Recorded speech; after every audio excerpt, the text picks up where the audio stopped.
Later on, I would go and pay. Then it happened when I stopped. A frozen bird fell with a plop. My family is waiting for me. A frozen bird fell with a plop.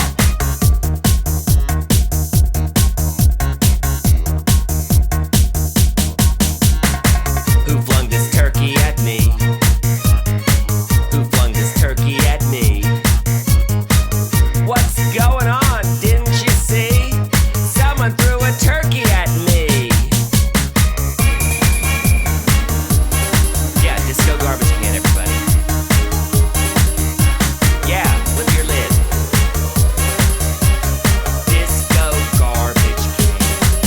Yeah, do the disco garbage can.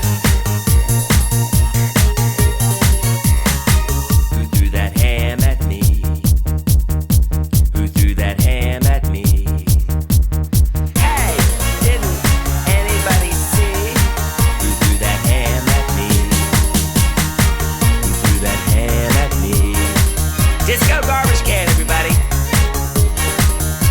Yeah, get down. Yeah, that's really great. Yeah, go for it, baby. Yeah, that's really great. Well, everybody, I've made my scene here at the disco tonight, so I'm going on to the next disco. Hopefully, I'll see you there.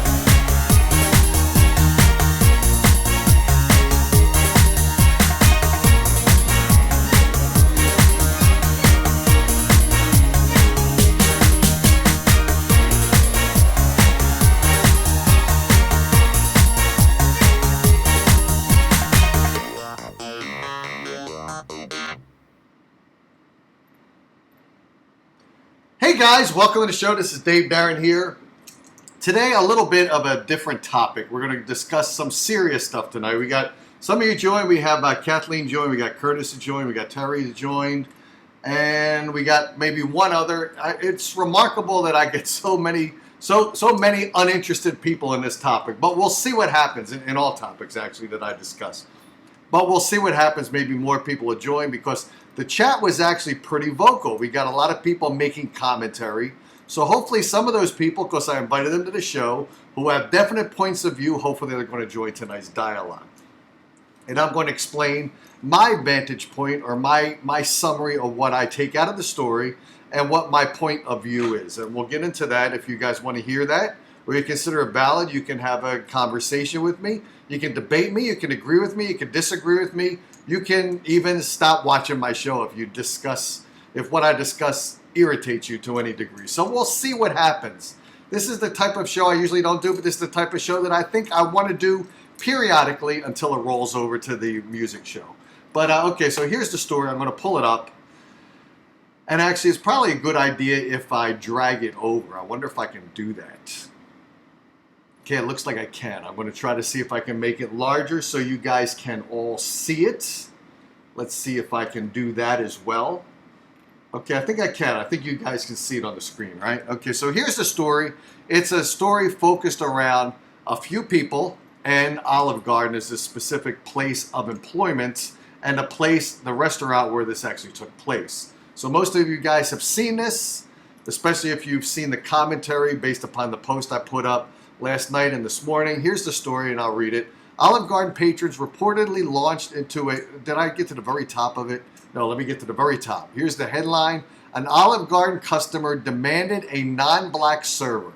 The manager who complied has been fired. Okay, now, by the way, this is still an investigative process here that's going to take 2 to 4 weeks, I think. Now, there's been updates. Unfortunately, I don't have time during my day to research everything in its entirety. So if you guys have an update beyond what I'm going to read to you or tell you, if you guys have an update and I'm outdated, please call in and update me. Okay, the call-in number is 480-236-2111. So again, the Olive Garden customer demanded a non-black server. The manager who complied has been fired. Here's the story. There is actually a video of this, and I've got the video, and I'll play it later on before we get into the deep discussion here, but here we go. Olive Garden patrons reportedly launched, patrons plural, that is customers. So customers came into Olive Garden and they launched into a racist tirade against a black server and hostess, and the location doesn't really matter. And it took place evidently on Saturday, demanding to the manager that a white server take over the table. The manager, who acquiesced, has been fired from the chain of Italian restaurants, the company says. Okay, now here's the young lady. We see the picture of her up here where there's a video, and I've got the video and I'll play it for you in a second. She's 16 years old, an Olive Garden hostess. Now remember what a hostess is. I'm sure most of you guys know this. You go to a restaurant, you get seated by the hostess if it's a place that's pretty crowded.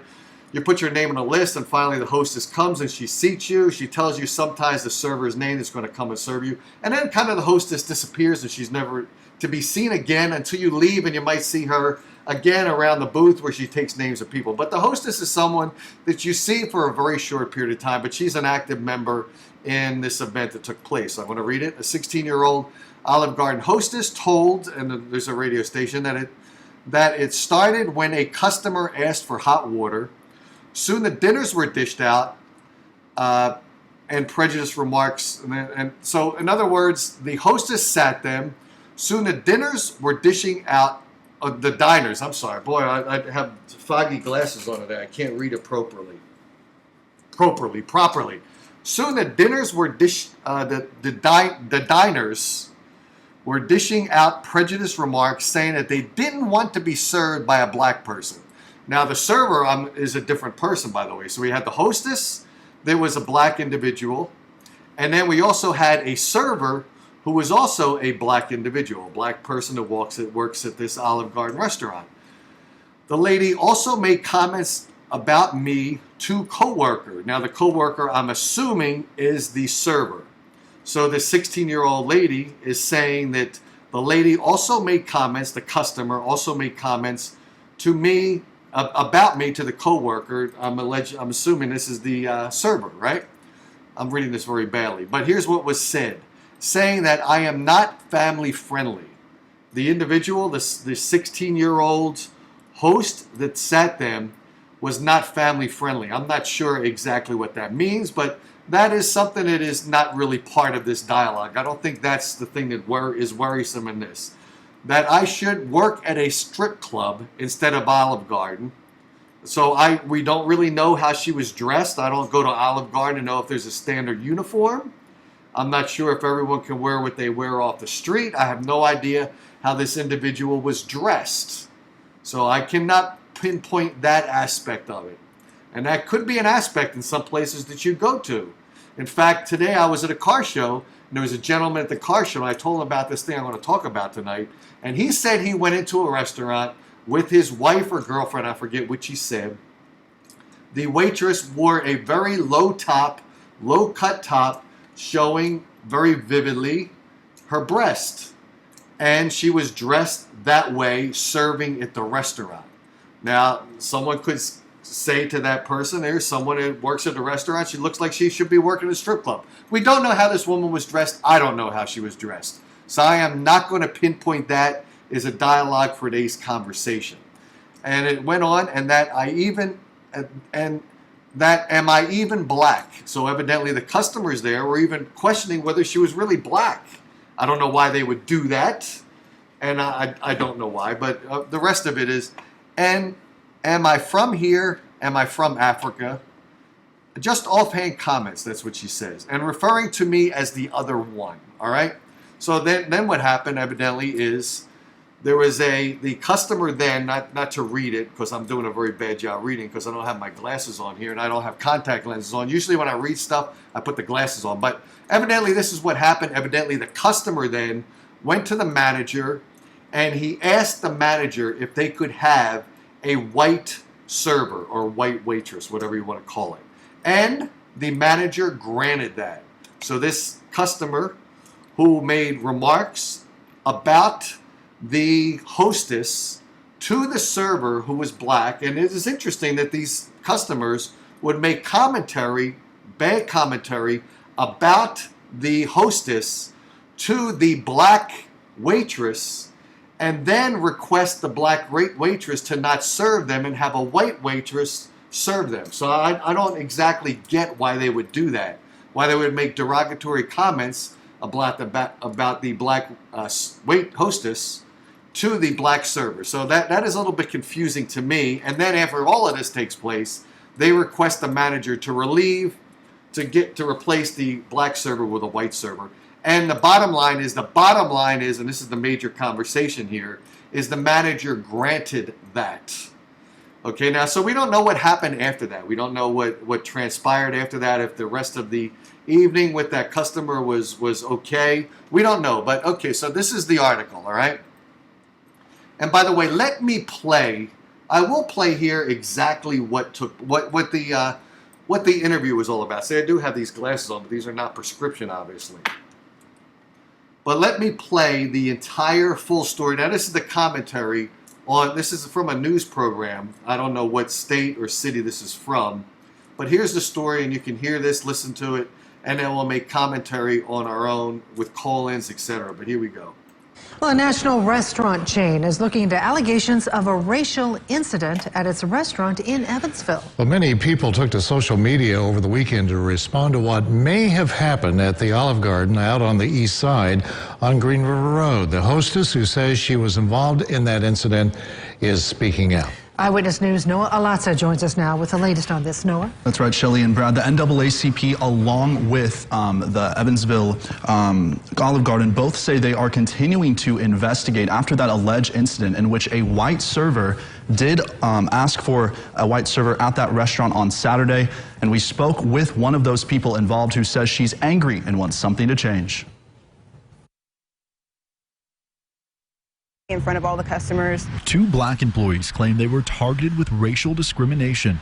Amira Donahue was the hostess on duty as the incident unfolded. She says a customer's request for hot water turned into something ugly. But she asked for a server that wasn't black, and the manager complied. And I do agree that that was a bad decision at the moment, but there was a way, better way that could have been handled.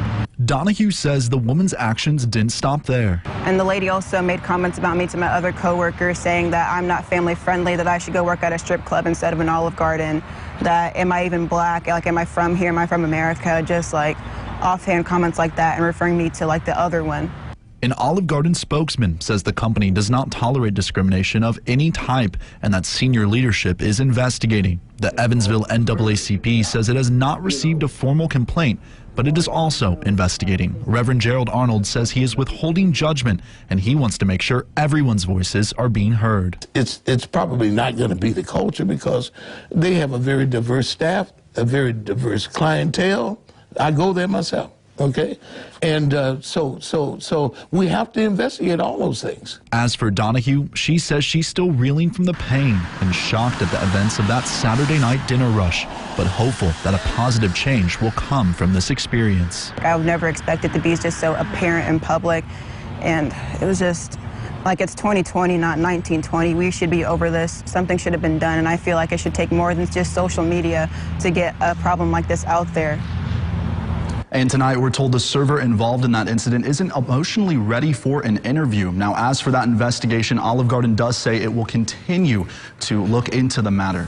Any idea what the timeline is on this? Unclear on the timeline. Could take anywhere from weeks to a month, but we're not sure of that just yet. We'll continue to keep our eye on it.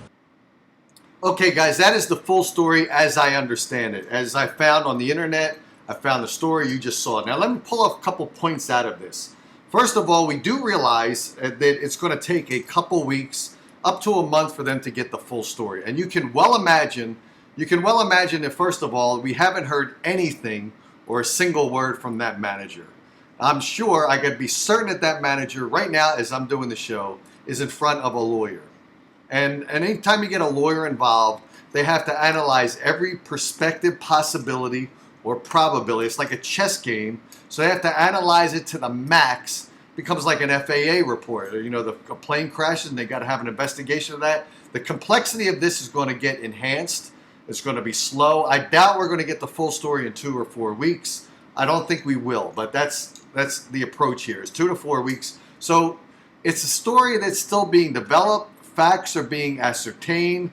And notice that I'm going to play this part of it. I'm going to pick pieces of what you just heard. I want to play them. Okay, so part 1.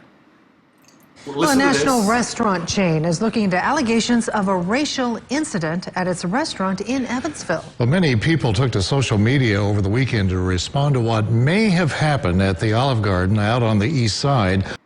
Now notice that the anchor man said may have happened. He deliberately said may have happened. And why would someone deliberately say that? Because there's no real validation yet. Now by the way, we heard the young lady, the 16-year-old woman, talking about what she heard from the server. Remember, the hostess sat them, and then as the what was it? The hot water was being requested, or water was being requested, and then the server comes and serves them.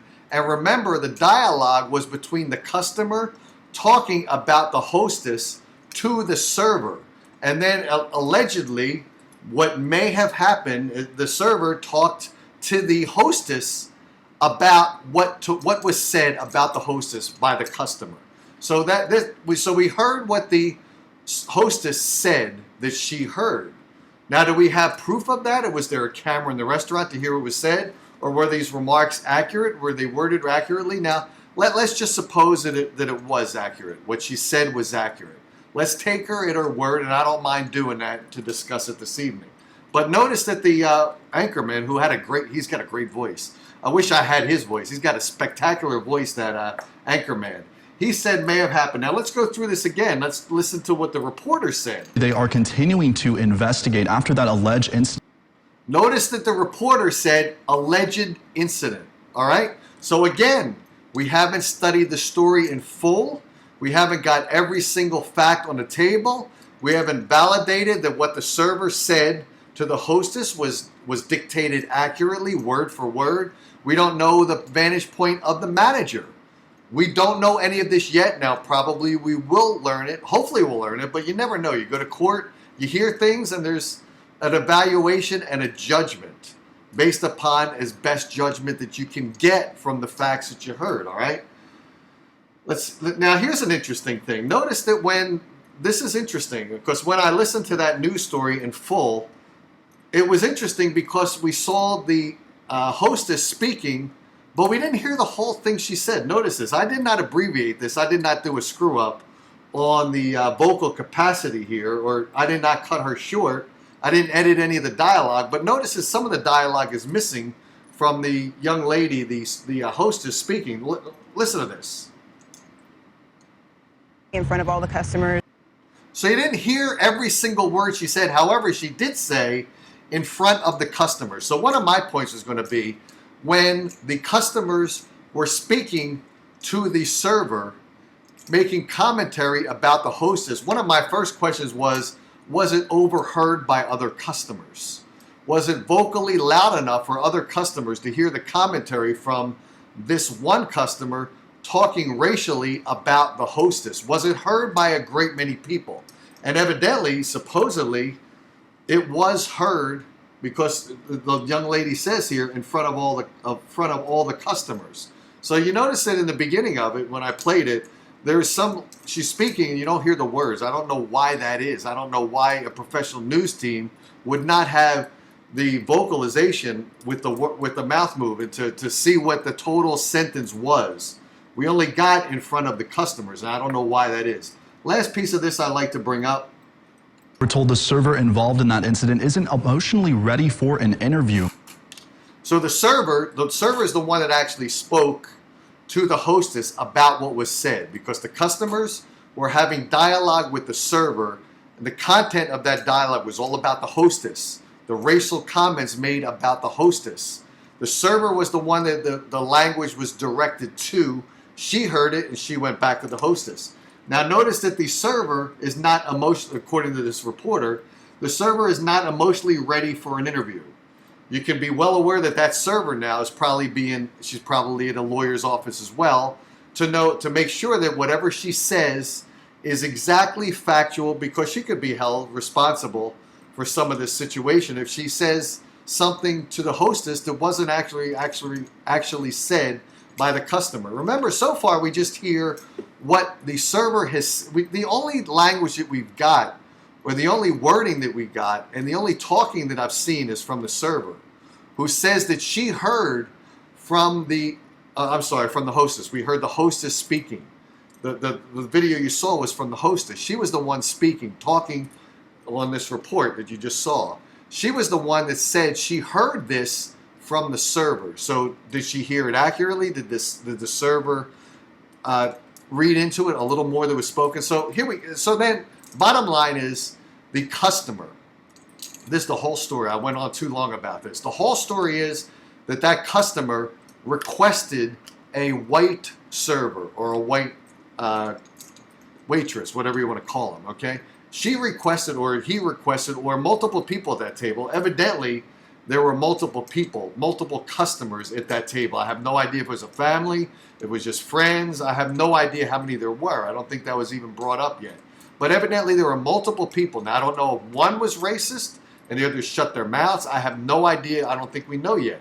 These are facts that we will have to get. But supposedly, the customer requested a white server. And the manager, they requested it of the manager, from what I'm reading. So we do have a call, but can we hang on until I finish here? I know we're getting the call here from Terry, but can we hang on until I finish, and then I will shout out when I'm ready to take calls on this? Because I'm almost ready, all right? But this is what took place. The manager granted that wish. So he sent over a white server. Now, it's funny. I put this post up yesterday, and I put it up because I thought it was an interesting topic. It's something I thought I could talk about. I thought I could do a much better job. Maybe I shouldn't have worked out before this because my head's a little bit spinning after all the adrenaline pumping after just to finish my workout. But here's what I posted something, and I got about 100 comments, a lot of comments, and a lot of prejudgment. A lot of quick judgment. If you look at it from the surface, when I first heard the story and I heard that the manager was fired, my first immediate response was it was accurate. He should have been fired. That was my first immediate response. A lot of people that responded to my initial post, that was their initial feedback as well. Terry, please hang on. All right. So this is exactly what I thought. I thought it was accurate. The manager should have been fired. But then I started thinking about it. I started thinking about this. And again, remember, we haven't heard from the manager. All right? And we've heard various, on the commentary, we've heard things, we've heard a defense of the manager, and we've heard that the manager should be fired. I've heard both. I think it's more heavily weighted to he should have been fired. I think that's more of the heavily weighted that he should have been fired. But if you think about it, what is the job of the manager? His job is to make everything run as smooth as possible in that restaurant. As smooth as possible and as safe as possible for all of the customers that are there. So when I thought about it a little more thoroughly, I thought, okay, this customer was out of hand. They really should have left. And they should have really been asked to leave. However, if you think about it from the manager's perspective, try to put yourself in that manager's shoes. We don't even know how many customers were in the Olive Garden at that moment. We don't know if there were 10 customers. We don't know if it was full to capacity. We don't know. Now, evidently it was on a Saturday. I don't know if it was a Saturday night. Might have been full. I don't even know the population of that town, Evansville. So, but just think of it from this way. Think of yourself as the manager, all right? The manager is there. The customer comes up, and they said that they want a white waiter or server. We don't know to what degree that question was asked. Was it asked just, may I have a white server? Or was it asked, I don't like the black server. I don't like black people. I don't like them at all. I don't want them touching my dishes. We don't know to what degree of hostility that customer requested of that manager for a white server. We don't know what the atmosphere was. We don't know how he was attempting to communicate. We don't know that. We do not know that. That's a question that I think needs to be asked. What was the actual, when you were approached, what was the atmosphere like when you were approached? Because if you think about it, if that customer came up and he was aggressive in requesting that white server to take the place of the black server, if it was very aggressive, very arrogant, very, it could escalate. Just think of it this way. What would you want to do? I think you want to diffuse the situation. How could you diffuse the situation? In one of two ways. One way to diffuse it, would be to get them out of there. So do you diffuse it and you say, I'm sorry, this is policy, and we have to also study if there's policy that Olive Garden educates their employees on how to handle this exactly. Is there written policy? Is there policy that they have to go through every 6 months to validate that they understand the corporate policy on how to deal with this situation? We haven't even heard that yet. But what my point of view on this is, when he tries to diffuse the situation, the manager is trying to keep peace in the restaurant. He's trying to make everyone enjoy the evening, enjoy the food in a peaceful atmosphere without any danger within that atmosphere. Something is taking place which could jeopardize that. Two solutions to this. You tell the customer it's policy, if it is, that where you're sitting, this is the hostess assigned to you, or this is the server assigned to you. This is the server that's on that table. That's the way it is. If you don't like it, unfortunately, you're going to have to leave. Okay, so now that's one solution. The other solution is to diffuse it quickly, as inappropriately as some people think this would be, and just grant them the request and give them a white server. That is one way of diffusing it also. Now you have to think of it from another perspective. Suppose the manager told them, this is the server that's at this table. This is the way you're going to be served by this server. That's company policy. She's serving this table. I'm not going to pull her off this table. She's competent. She's a good server. This is your server. And he could have said then, or you have to leave. Supposing those people were very arrogant, very controversial, didn't like black people at all, and wanted to make a point in that restaurant. What could have happened? Could it not have escalated to the point that the person got up, she's screaming, or they're screaming at the top of their lungs? I don't know how many people were there. I don't know if it's one customer out of 4 that were sitting there that could have been controlled by the other people. I don't know that as of this point. But just supposing that customer was getting out of hand. It was escalating to more hostility minute by minute by minute. And supposedly that customer could have done a lot of things after they were told to leave if they're not satisfied. Could have kicked down a table, could have been yelling at the top of their voice, causing anxiety throughout the entire restaurant and a fear in the entire restaurant because someone is yelling at in the restaurant, kicking down a table potentially, maybe confronting the manager hostilely and violently. Fist fight could have broken out, or worse.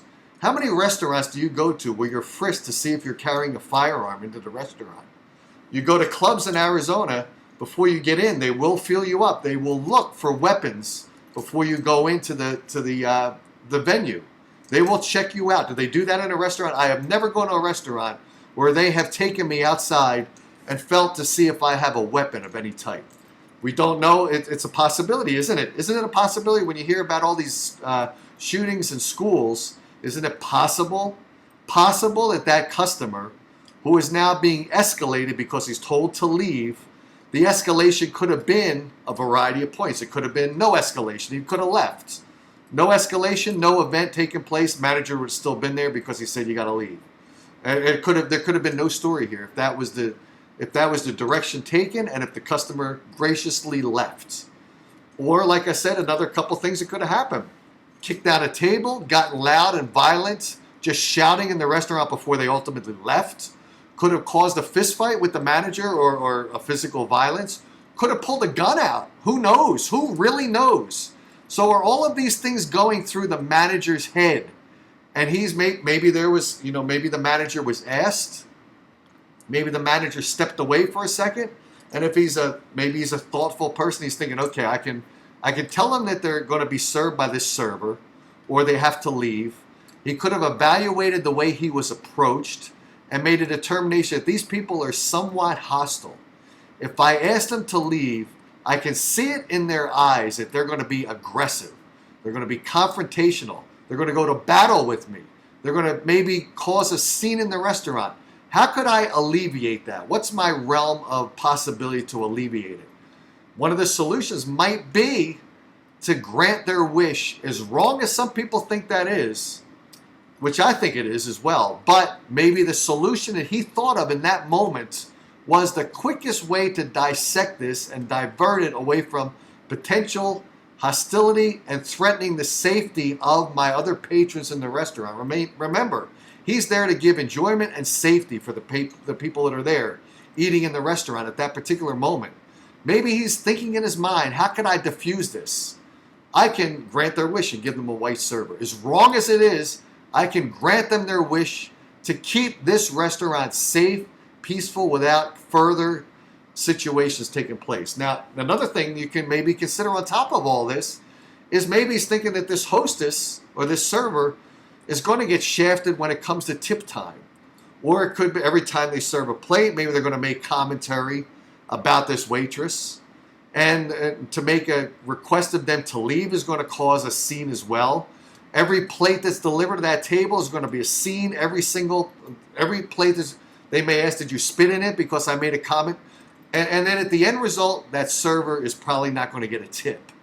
So to alleviate all of those problems as well, that server not getting a tip, that server being humiliated every time she serves a dish, the manager might have thought a solution is to get them out of there and risk potentially a situation being escalated as they leave, or maybe you would have had to call the police. Or do I replace that server with a white server, and the white server maybe will have no issue? We don't know. We don't have a crystal ball to evaluate this. So that's my viewpoint, is I can't really make a judgment at this point right now without knowing what the manager was thinking, what the manager was told is policy in that restaurant. If the policy of the restaurant is, if anyone requests a different server, they can't be requesting a different server because that server is assigned to the table. If they don't like this one server for any reason, maybe someone comes in the restaurant and the server comes up and they're inaccurate taking the order.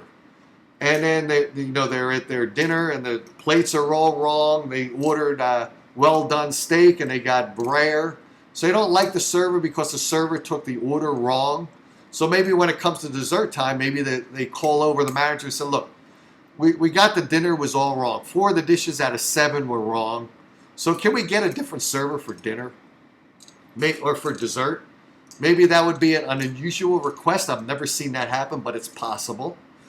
So maybe the restaurant has a policy that, okay, this is the server you got in general, and that's who you're being served with. This server is assigned to this group of tables in this area. She's being paid to serve this group of people at this table. She's going to draw her tips from these groups of people at this table. If someone comes in and they're dressed really well, where they're going to look like a great tipper, we can't move that person who's going to be a potentially great tipper to another server because that server happens to be a better server who's used to better higher end clientele and maybe has a better atmosphere towards them. I don't know, but that's what I'm thinking. The server is stuck on that table. But is there policy from Olive Garden to make that stick? Or is there no policy? If there's no policy, then the manager's got to kind of think on his feet. What's the best solution for this? Because there's no policy that I read.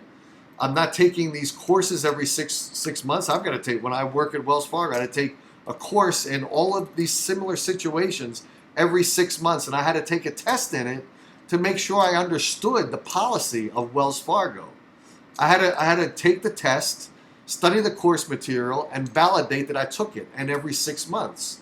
Is there policy at Olive Garden to cover this? If there's no policy, then the manager's got to think on his feet, well, what do I do here? How do I diffuse this situation? It's nothing I read about. I don't know. There's no policy around it. What do I do? Do I ask them to leave? Do I mandate that they leave? Do I create risk in their leaving because they don't look like they're going to be the most they're peaceful people because they did not come in peacefully to begin with? And they started the situation off by confronting the server about the hostess and talking in a very racial tone with racial dialogue about the hostess to the server, and then they wanted to dismiss that server and put a white server in place. We don't know all these things yet. We don't know yet. Everyone that was on my thread posted with their understanding, and they're either agreeing with the manager being fired or disagreeing with the manager being fired. So now you can call if you like to. Let me read some of the comments here. Bree Gilbert says it does not matter. I highly doubt there was any danger. But do we really know that? Do we know that?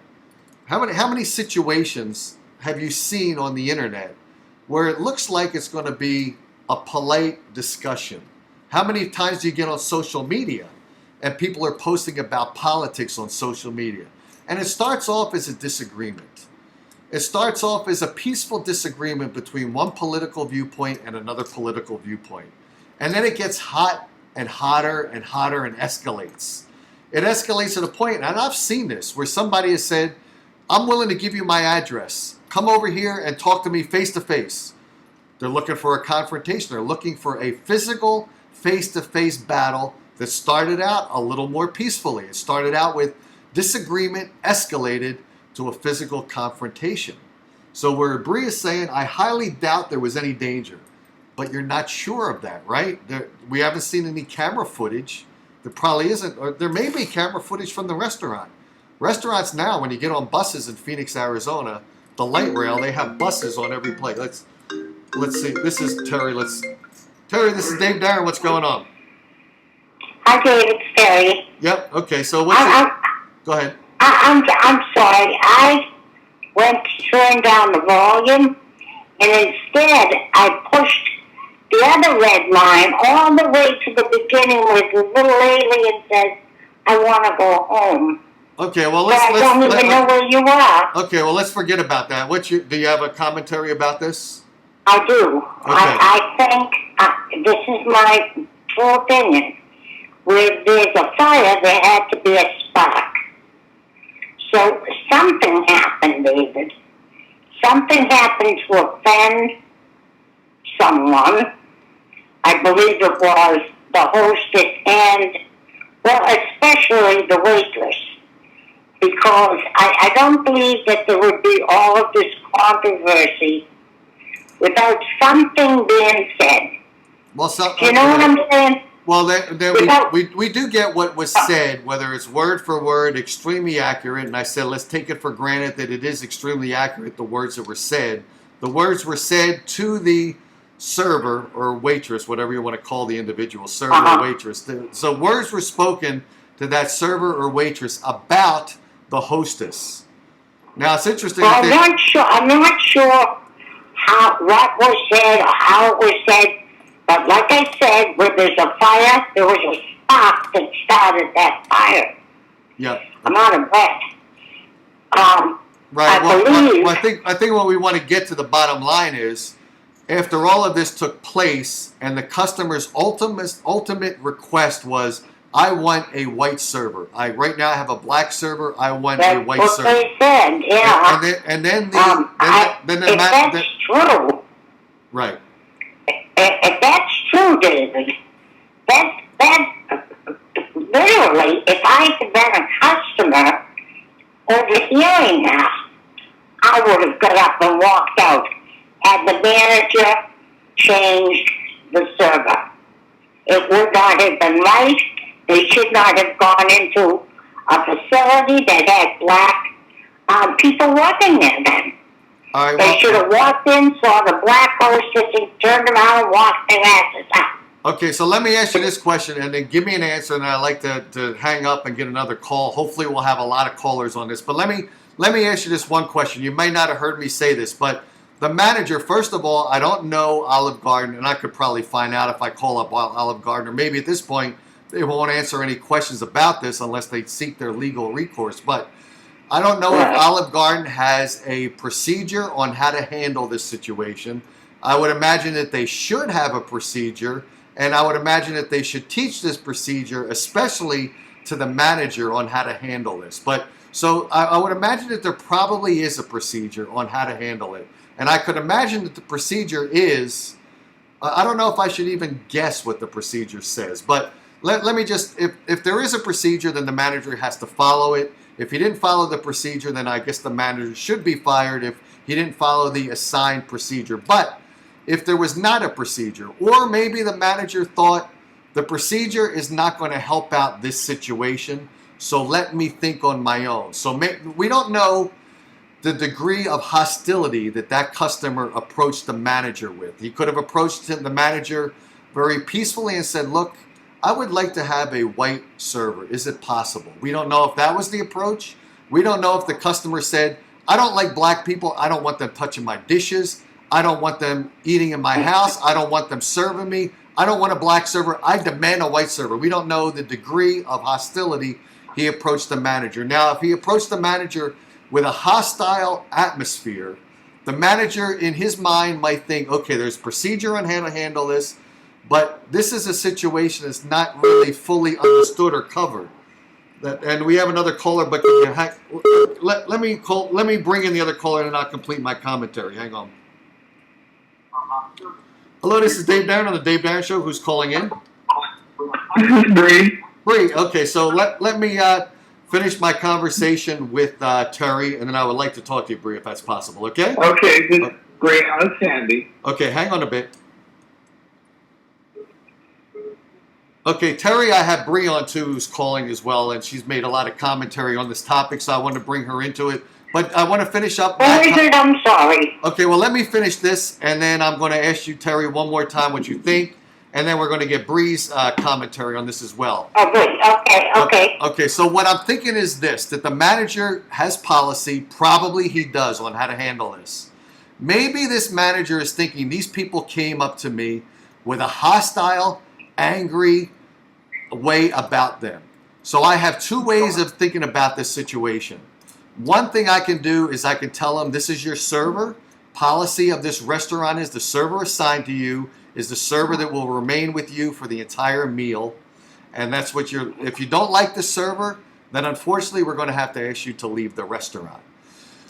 Or he could have said to them, or what he could have done is also given them the waitress or server, whatever you want to call it. Waiter, server, waitress, it's confusing, this stuff as well. But so now the risk involved in that is if he asked them to leave and they're angry and they want to make a point and they want their point to be a hostile opportunity and seen at this restaurant, the customer could have done a few things. He could have raised his voice, caused a scene, caused discomfort in the restaurant, and the manager's responsibility is to create enjoyment and safety in that restaurant. The customer could have gotten loud, could have gotten violent, could have kicked down a table, could have gotten physically violent with the manager, could have potentially, because I said school zones now, we hear about school shootings. I don't think I've ever been frisked going into a restaurant to see if I have a firearm going in to an Olive Garden or going into any restaurant in Phoenix. I happen to live in Phoenix. So I haven't been felt for firearms. So we don't really know what the atmosphere was. So I'm not really sure if the manager took the wrong approach or not, because I haven't seen video footage. I haven't seen the manager's discussion of this. So I'm just saying I have an open mind where I haven't made a firm determination on this. So Terry, we're going to get to Bree in a second, but Terry, I'm curious, based upon my dialogue, have I changed your mind because you said that manager should have been fired? Did I change your mind with any... No, I didn't say the manager should have been fired. Oh, you didn't say I never said that. Oh, I thought you did. What I'm asking you, I said where there is a fire, there is a spark. So I believe something happened. Well, we're not debating that. I don't believe that they're training in nowadays, unless, of course, it's in a place where blacks and whites don't get along. Maybe they are trained in what to do if a black person family comes in and doesn't want to be served by a white family. Well, you know what? I might disagree with that because Olive Garden is a national chain. So I think if they it is a national right. chain. So yes. what I mean is they probably don't have local policies. They probably adopt those policies across the entire country. So if you're saying in cities where there's racial tension, that they teach the managers how to deal with racial tension in some cities that have racial tension, I think they would extend that to the entire corporation, whether it's in Phoenix, whether it's in Dallas, whether it's in Los Angeles. I think they extend that training to every single manager that they have. Well, I don't believe that they have that sort of training. Well, they probably should. I hope they don't. Well, I hope this is fucking America, 2020, and you're saying that they may have that kind of training? Well, nowadays, pray to God on your knees that is not so. Okay, well, Terry... That's all I can say, because it's nothing but prejudice, and it's condoned prejudice. Okay, well, Terry... That's what that sounds like to me. Okay, Terry, I appreciate your commentary and discussion tonight. Let's get to Bree, because I want to talk to Bree. So thanks, Terry, for your call. Okay, take care. Bye-bye. Okay, Bree, hopefully you're still there. Are you there? I'm here. Okay, so you probably heard what I said, whether I said it eloquently or not. I usually don't take on serious topics. I usually interview rock bands, but here's my serious topic tonight. You had a lot of commentary on it. When you first saw the article, which you might have seen it prior to me seeing it, because I just saw it 2 days ago and it took place on Saturday, was your immediate response the same as it is today? Yes, and I've read other articles on it. Much better articles, I might add. Okay. I've read USA Today has a very good article on it, as does the Washington Post. It was a woman. She was rude, and she was rude to the server. By the way, you do not say waitress or waiter anymore, or steward or stewardess. You say flight attendant and server. That's politically correct and has been for decades now. Okay, but do I have to really worry about being politically correct on that? Do I get really well? You do this day and age that you call them your servers. That's because you don't want to assume their gender. So anyway, let's go into speaking of the gender. You assume that the customer was a man. The customer was a woman. And she twice complained to the manager about the server. And then she ate her food, and over half of her food, and then she wanted a refund as she was leaving. There was no danger of a gun or anything like that. If there had been, the manager would have called the police as per protocol. But what the manager didn't do for protocol of any major restaurant chain was stick up for the server when she asked to replace the server with someone of a different color. It didn't matter if it was a white server and there were black people asking to have a black server or a Hispanic server. As you know, here there are many in Arizona. And it shouldn't matter. And so in this case, the manager, by doing that, was complicit in executing discrimination. Okay, so let me go back a little bit to things that I didn't understand, because like I said, I don't want to defend myself that I didn't go through and research 10 articles to pull out every point. I only saw 2. So I even said that I might have missed some stuff, and maybe you're going to be able to fill in the blanks. Okay, so first of all, I think that when I first saw this, okay, so first of all, the table of the seating, was it one person sitting there? Was it 4 people? Do you know that? It was the customer was a woman. Was she sitting? The customer who complained was a woman. Now, where were a rude woman, and it was overheard by other customers in the restaurant. So they do have witnesses. Okay. So now, I don't think this is really relevant, but I'll ask you, was she sitting at a table with other people that were maybe her friends, her family? Was she there alone or with other people at her specific table? I have to read that part again. Okay, that might not be important. Okay. It said Amira Donahue, who is black, said the woman also went to her manager twice to complain about her performance, calling her rude and disrespectful. At one point, Donahue said the woman yelled at her in the middle of a busy restaurant. Right there, that's enough to have her 86. Okay, well, say that again, if you don't mind. I want to make sure that everyone hears that. Repeat that again, if you don't mind. The woman yelled at her in front of a busy restaurant. So everybody saw and heard it. Uh-huh. That right there is enough to have that entire table or that woman 86. Okay.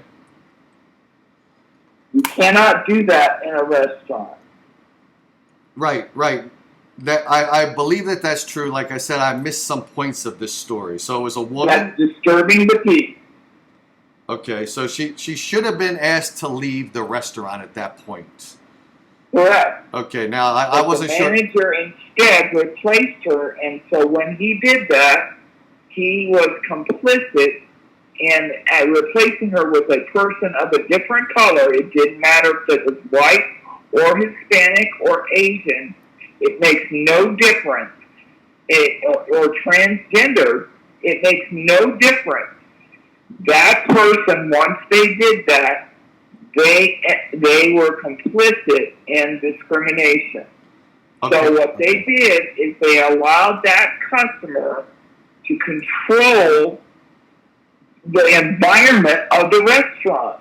Okay. That can't happen. Okay, so now based upon it being someone that yelled at in the restaurant to the manager, raising their voice, causing a disruption and a scene at the restaurant of potentially angered, loud, yelling violence, they should be asked to leave the restaurant. So I'm going to agree with you on that. But I didn't understand that part, so you clarified that. But I'm interested in this. I want to shift the point a little bit.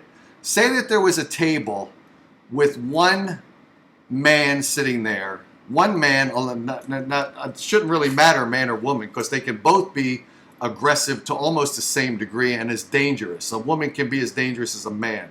I believe that to be true. Do you believe that to be true as well? Well, yeah, but this is conjecture, and this isn't congruent to the fact. All right, but I want to see if I can change the scenario a bit, unspecific to this story, because I've already conceded to you that if someone was in a restaurant yelling, making a scene, they should be asked to leave the restaurant. So you won on that. Not that this is a win or lose scenario.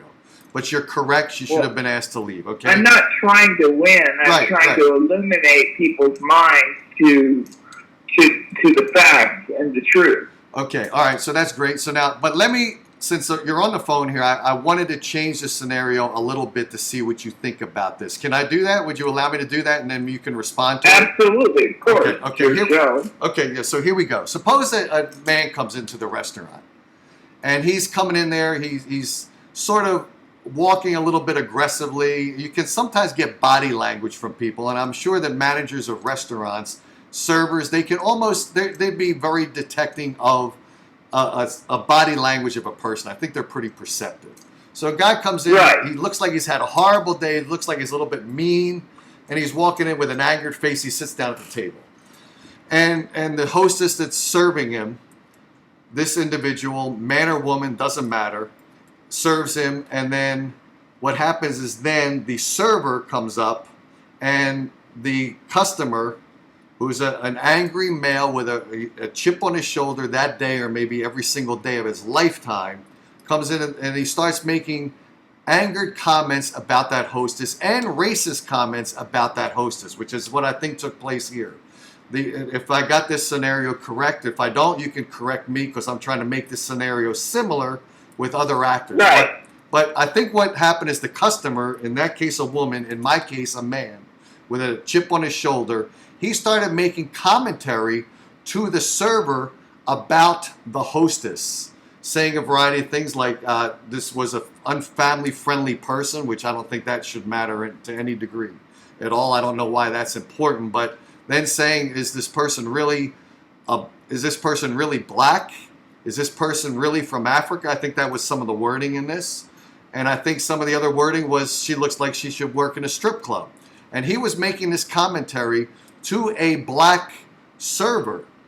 And then on top of it, from what I read, and you can correct me if I'm wrong on this, what I thought took place is then that individual, that male with an aggressive personality, went to the manager and said, look, I want a white server. Am I close in my perspective here? Am I pretty close? Yeah. Okay, so now what happened is, remember, I want to make a little different switch on this. So like I said, it is a male with a chip on his shoulder, angry.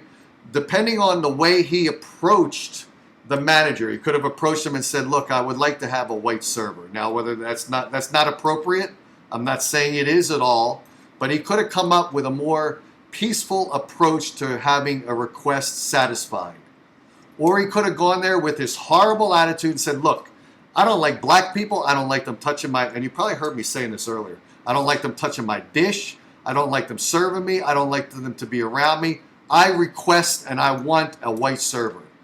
Now, what the woman rudely went to the manager twice. Okay, now how about if she wasn't yelling? Like, how about if she didn't yell? Like I said, that if someone's yelling at a restaurant, they're creating an atmosphere of less safety, and they should be. Absolutely. Okay, so yelling is one thing that this situation is. If someone yells, disrupting the restaurant, they should be asked to leave because they're yelling. They're causing a situation of danger. They should be asked to leave, and if they don't leave, a police should be called. Suppose that individual, to relate it to my topic, suppose she did not yell. Suppose she was angry, like I mentioned the guy was, walked into the restaurant with an attitude, and did everything I said, the language, the discussion about the hostess. Suppose then that lady, that rude woman, went to the manager and she said, "I don't like black people. I don't like them touching my dish. I don't want them around me as a server. I want a white waitress." And then I would say, if I were the manager, I would say, "I'm sorry, ma'am, you'll have to leave the establishment." Okay, now do you think it's possible at all that if it was a man that was fairly well built, that came in there with an angry attitude towards him, and suppose that manager at that restaurant the day before was watching a school shooting, maybe that manager is going to put in his mind, how do I diffuse this situation? The easiest way. I would then, in his position, I would then call the police because they've already made a scene in the restaurant, as the woman did. I would then call the police and then inform them when the police arrive that they're asked to leave. Okay, so in other words, I was going to add this third perspective, and I think you covered it.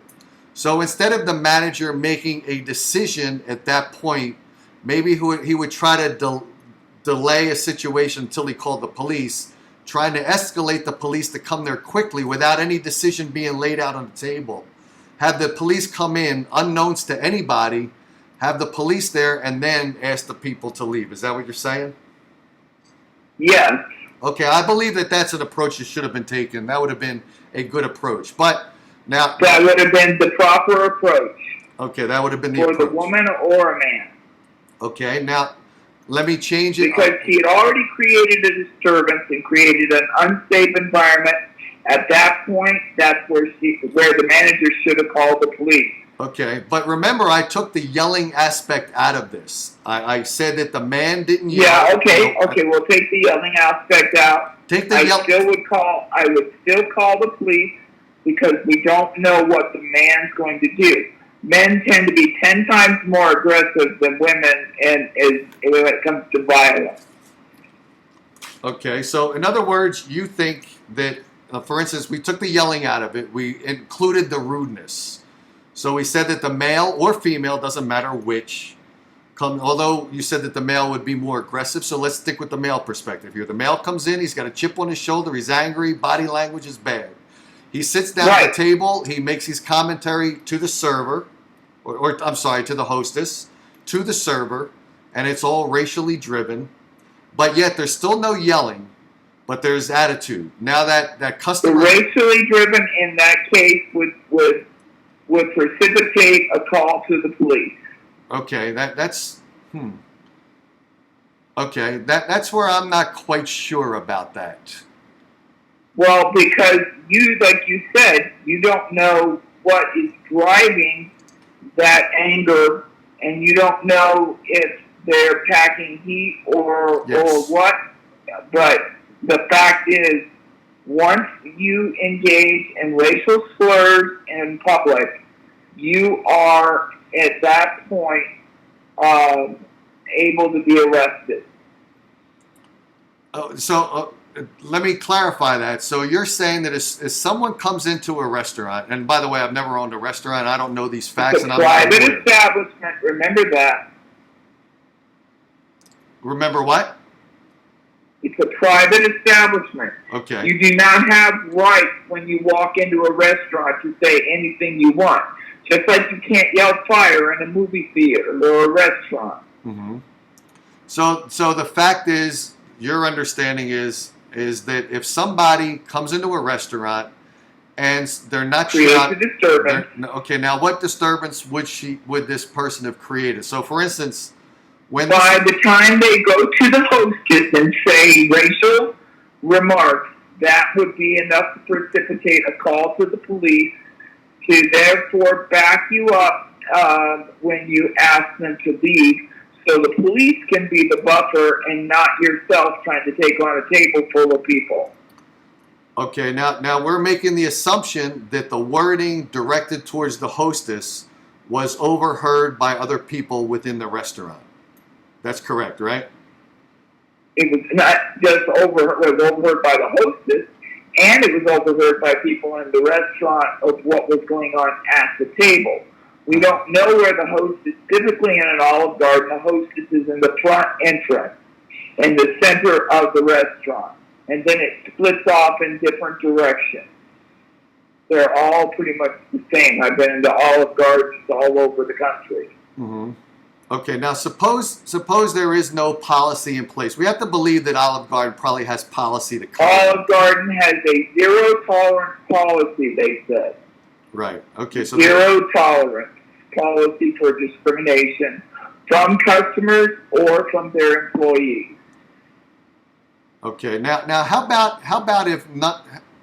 Let me take this to another level. I'm curious about this because I really want to know what other people think, because my thinking process might be flawed on this. But let me just say this: suppose a customer comes in, a male. He's not yelling, but he's got this attitude that I'm still continuing him on with, this bad body posture, this bad attitude. Sits down, the hostess seats him. The hostess is the one that seats him. As soon as the hostess is seating him, he's not happy with that hostess. The hostess walks away. The server comes up, who also happens to be black, and the customer sitting at the table is then talking to the hostess and saying the server, and that he's talking to the server now. And he says to that server, he says, that hostess has sat me down. She's dressed inappropriately. She looks like she should work at a strip club. I can't believe you guys hire a person like this. And this person, is this person really black? Is she from Africa? And he says all of this to the server in a low enough voice that the only people that hear that are the other people sitting at his specific table. No other people hear this. Now, whether that's logically assumed or not. But how about if she is the only person that hears that? Then she goes to the hostess, tells her what she overheard from that guy at the table. And then on top of all of this, that customer gets up, walks over to the manager, without making a scene in front of everybody else, walks over to that manager and says, you know what? I don't like black people. I don't want them touching my dishes. I want a white server. Now, no one else overheard this except for the server, who then transpired the conversation to the hostess. And the only other people that heard it were the manager, who heard the request for a white server. What should then you still call the police. You still call the police because you are only one person and you cannot go ahead and try to take the law into your hands. When it comes to something like that, you don't know what could result. When you call the police, you discreetly call the police, have the police come in, then you have a confrontation, a confrontation meaning a conversational confrontation, saying, I'm sorry, sir, but you're going to have to leave the restaurant. There are police here on the location to ensure the safety of those here, and we do not tolerate this kind of treatment of our employees or our customers. And so therefore you're going to have to leave. Police will be escorting you out, and you don't have to pay for your dinner. And that's pretty much what they say, and then that's it. And by the way, they would tell them that you're not welcome to come back here anymore. If you do, we'll file an injunction. So that would be trespassing. So that right there tells them that if they were to return, they would be arrested for trespassing. And the police would tell them that too. So I've seen these situations, and I've seen people where they've been in similar situations, and I can tell you right now that if that would have been handled that way, it would have not escalated into the fact of the manager being fired. But what the manager did by replacing the server with a white server was complicit and discrimination. And you can't do that, and that's why they were fired. And they don't have a leg to stand on, because I guarantee you it's in the Olive Garden employee policy. It's too big of a corporation where it's not. They said we have a zero tolerance policy of discrimination towards our customers and towards our employees. Yeah, I would believe that is a policy, and I believe that that's a policy spread across. I think the previous caller said it might have been isolated to certain areas, a policy to cover that, but I don't believe that's true. I think when they have a policy in one area, Olive Garden's a national chain, so it extends across the entire United States. So I would exactly, and I would agree that that's what they said. The corporate headquarters said we have a zero tolerance policy. Right, and I believe in 2020 there would be a policy in place. Otherwise, they would be extremely negligent in not having that policy. So now, like I said, and answer me this, and you can tell me, Dave, you're insane for thinking this. But like I said in some of my commentary, I was thinking from a perspective of, okay, so I'm the manager of this restaurant. Whether it's right or wrong, and obviously you're going to say it's wrong, and I agree with you that it's wrong, but is there any thought process that manager could think of where he's saying, okay, this table here with this individual could be a type of person that we don't want here? Now, I think you answered this quite well, thinking that your answer was behind the scenes, we call the police so that they take care of this whole situation. I think that's right. I think that's the great approach to it. I think I agree with you, and I did have that thought in my mind. I didn't bring it out in public because I wanted you to come on and potentially bring this up, and you did. But here's my point of view. Suppose that manager thought my easiest way to diffuse this situation and continue the safety of today's establishment and today's clientele in this restaurant for this exact second, the best thing I can do right now is replace this waitress, or I'm sorry, I said waitress again. No. You don't do that.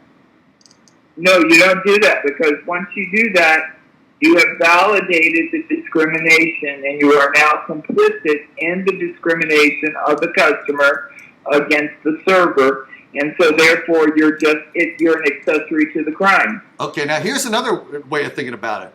Police sometimes have a hard time getting to the location. All right, part of the year I live in New York City.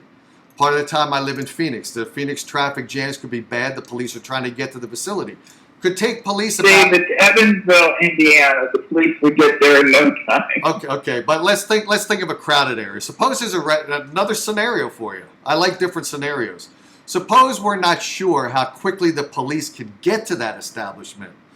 What should the manager do then? I mean, the customer's there. The customer is immediately angry to begin with.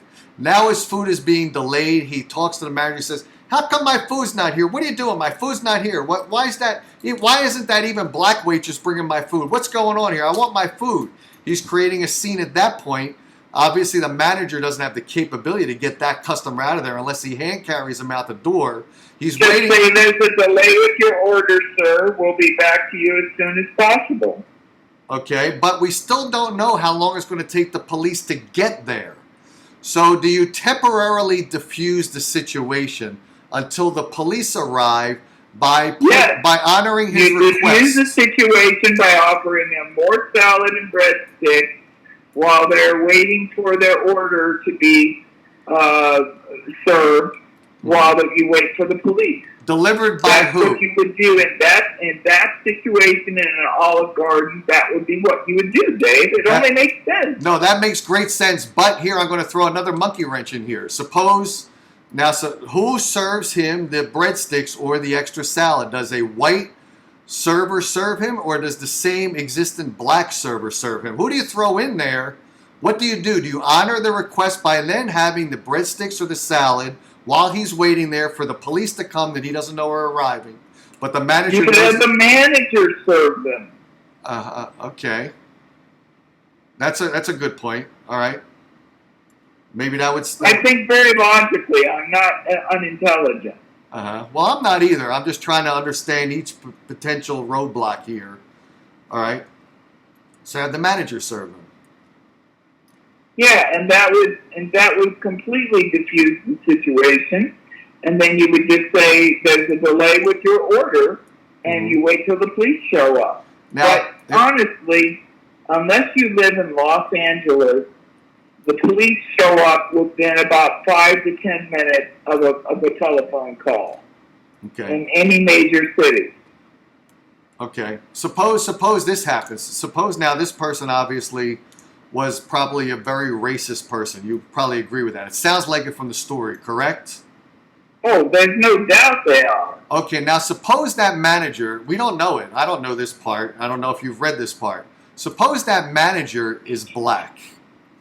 And now you're saying, okay, so the manager now is going to serve you your salad or your breadstick.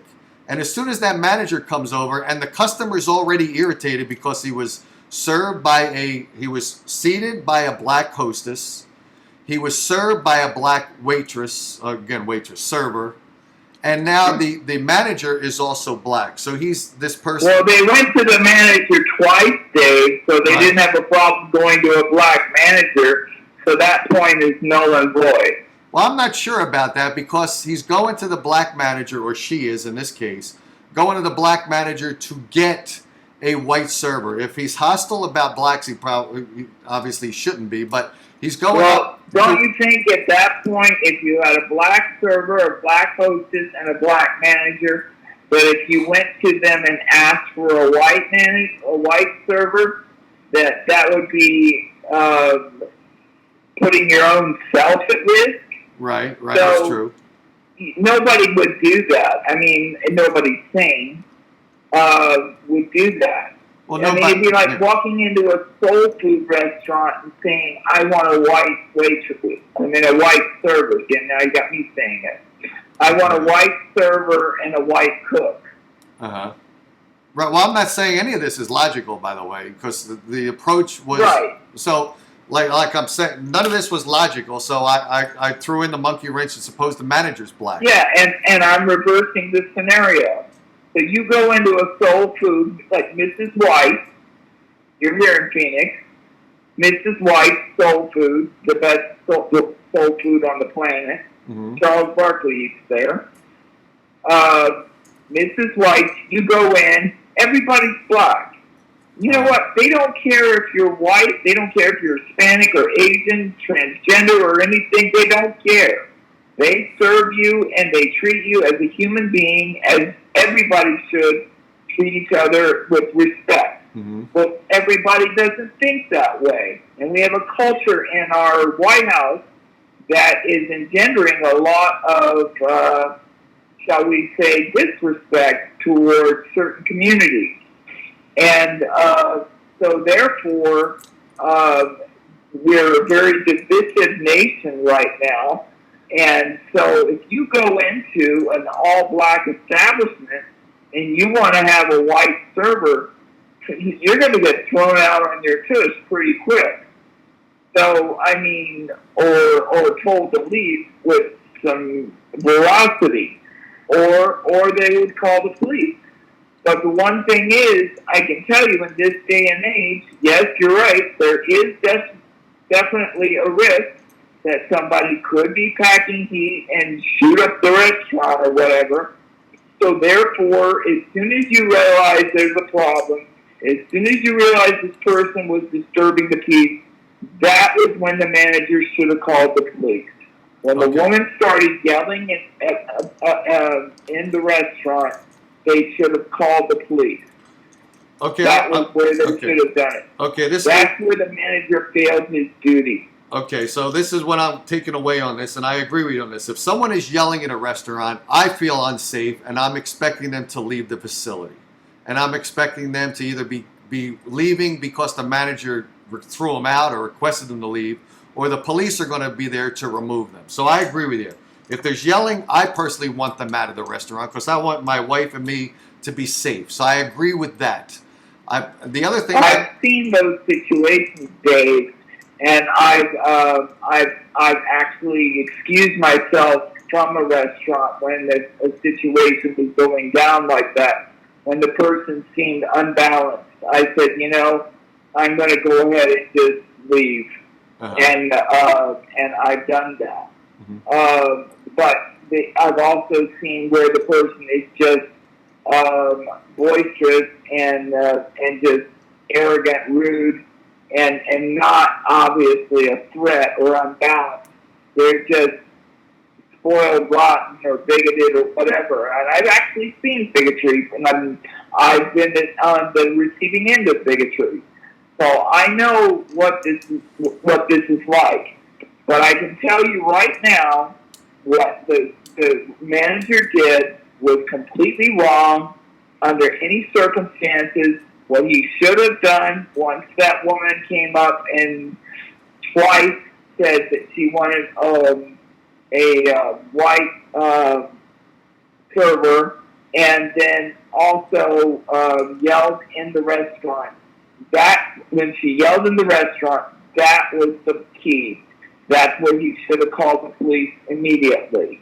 Okay, so I'm in agreement with you also on this point. I think, and I did not offer this as my third solution, but you brought it up and it was in my mind too, and I'm glad you brought it up because I would have brought it up eventually. I think the proper approach was the one you indicated, was behind the scenes without the server or the hostess or the customer knowing. The manager should have called the police to attend to that situation. Bottom line, that's the final resolution of what should have taken place. And a delay in the serving of that customer, or the manager would have served the breadsticks and salad to him while he's waiting for his meal, which is never going to come because the police are going to arrive before his meal's delivered. So I got you. I think. And I would also add this. I would add that any major restaurant like Olive Garden should have security on staff. There should be security somewhere, either in a back room or somewhere, armed security on staff at this day and age in large restaurants. Now, do you think that, for instance, I've been to some of the venues in Phoenix, and you live in Phoenix, so you go to the venues there, and obviously they pat you down and make sure you're not carrying a firearm. I don't know if they do it at every facility, but some of the ones I've been to, they pat you down to make sure you're not carrying a weapon. You have probably observed that as well? I've never observed that in any restaurant I've been in. No, not restaurant. I'm talking about venues, like music venues. You've been to music venues. Do they? Oh, yeah. Well, you go through metal detectors and wands and pat downs and all that, of course. Right. So like now, at Chase Field or America West Arena or whatever it's called now, U.S. Airways. Or, no, what's it called? American Airlines Center. I can't keep up with it. Yeah, I don't know either. But I mean, some of the smaller venues, like what's that one? Club Red. You get through a security checkpoint there to check you. So, are you saying that the restaurant should have? But is that a bar? Yeah, it is. It's in the East Valley. It's called Club Red. Okay. And it's rock music there and metal and all that. There used to be Joe's Grotto. You probably have been there or heard of it, right? Joe's what? Joe's Grotto. It closed down. It was in North Phoenix. It was open up. Oh, yeah, I remember that. Yeah, that's closed down. There's, what's the other one? Blues Bar. So these places, there's security there, and you're felt up to make sure you don't have carrying weapons in the facility. So when you're talking about security in restaurants, to what degree should they have security in the restaurant? Is the security inside the restaurant? Are they outside making sure you're not carrying firearms into the restaurant? What degree of security? The thing is that a lot of restaurants will say this is a gun-free zone. Right. But the problem is we are a concealed carry state. Right. So that's not going to work. So whether it says gun-free zone, that doesn't mean that it's illegal to take a gun in unless it's someplace where it's an official building. So when they say gun-free, that's voluntarily. They're not going to search your purse to see if there's a gun or pat you down to see if there's a gun, unless you're walking into a bar, like you said. You know, that's a different kind of a situation. But in a restaurant, and I disagree with what's his name, John Canavelli, saying that restaurants don't have money to pay security. That's not true. Security do not get a lot of money for their job. They get about $18 an hour. And in this day and age, in a large restaurant or a crowded restaurant, especially large corporate restaurants, they should have security on staff. If there's just too many mass shootings,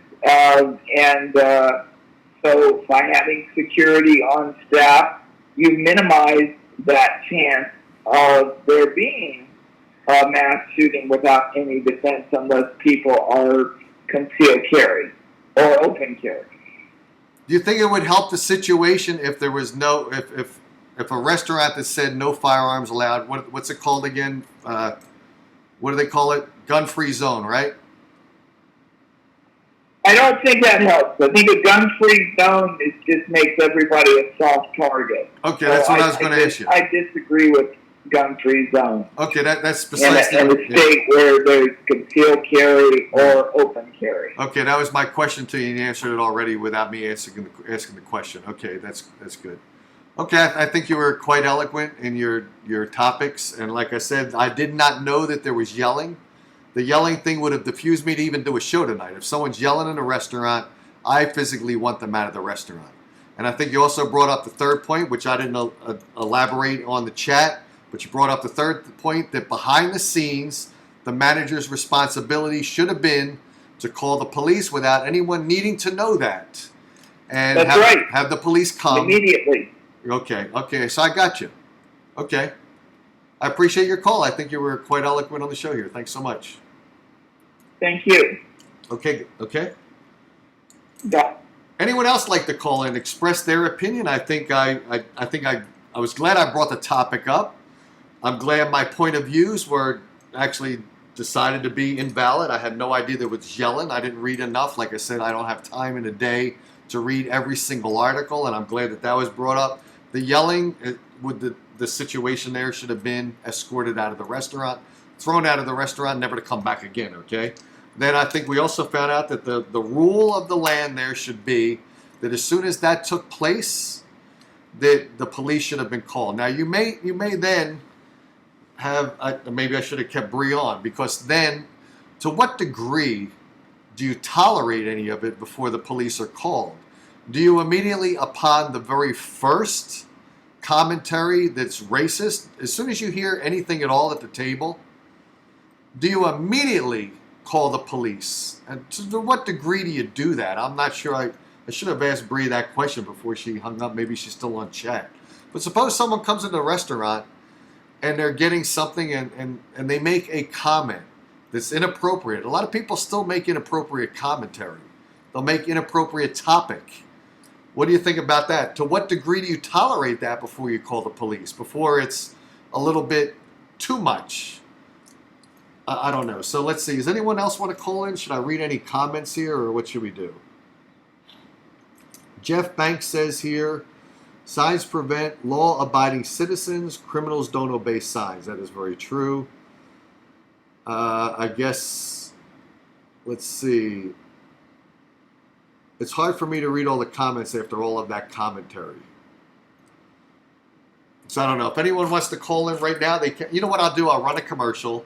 And if anyone wants to, between this 2-minute commercial, wants to call in, I will let you in, and then we'll get to you right after the commercial break. We'll run a commercial here, and then hopefully someone else will be interested enough to call in. Maybe you could call up and express a completely different opinion than Bree had. It's up to you. Whatever you want to talk about, if you want to call in, 480-236-2111, and we will get to your call as soon as the commercial's finished. Cheers.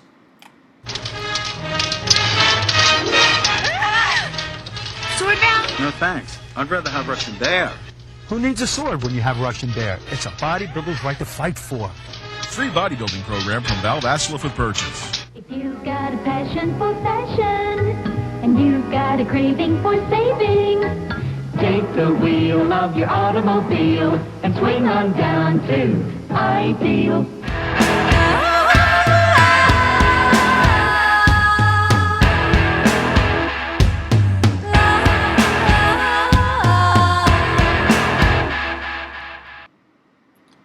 Okay, no one called in yet, so I'll do one more commercial. And if no one calls in after the second commercial, then I'm going to play the show closer, and tonight's show will be finished. So if anyone wants to call in, 480-236-2111, discuss the topic as I addressed it, as Bree talked about it. If you want to be different than the commentary Bree made, you're welcome to call. You're welcome even to call if you agree with the commentary that Bree made.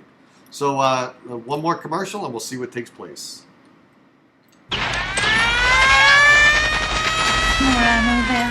No thanks. I'd rather have Russian bear. Who needs ammo?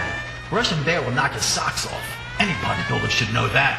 Free bodybuilding program from Val Vasilif with purchase. It's civilized. It's restless. It's Mercury Cougar XR7, as unique in its own class as Continental Mark IV. Cougar is plush, deeply padded, fully instrumented, sure-footed on steel-belted radios, distinctive, with elegant opera window and bold classic grille. Cougar is like nobody else's car. Cougar.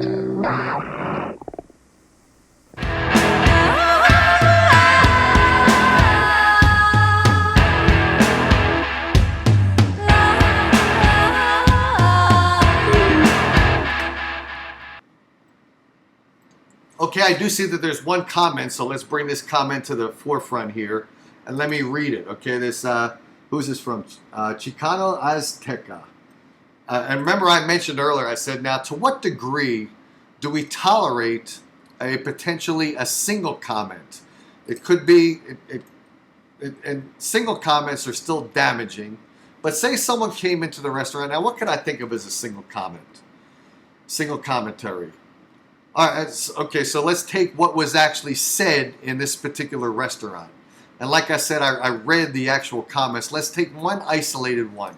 Suppose the customer's sitting down there. It's the rude woman, or it's the male, like I was trying to propose a different situation to Bree. Suppose the male or female sits down there, and the hostess has sat them down. A server comes over, and then the comment to the server from the customer says, "Is that girl really black? She doesn't look like she's from Africa." Suppose that one comment is made. Now that is racist. It should not have been said, but it was said. It's one sentence, and now Chicano Azteca says, "I don't think a single comment is enough to warrant an ejection. Perhaps a second time, it seems fair to give someone a chance." So now, I think Bree disagreed with that. I think Bree said, not if they are yelling. Now, for instance, suppose they were not yelling.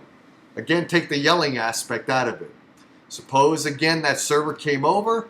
The customer says, that hostess that sat me down, is she really black? She didn't look black to me. Is she really from Africa? That is it's a racist comment right there, correct?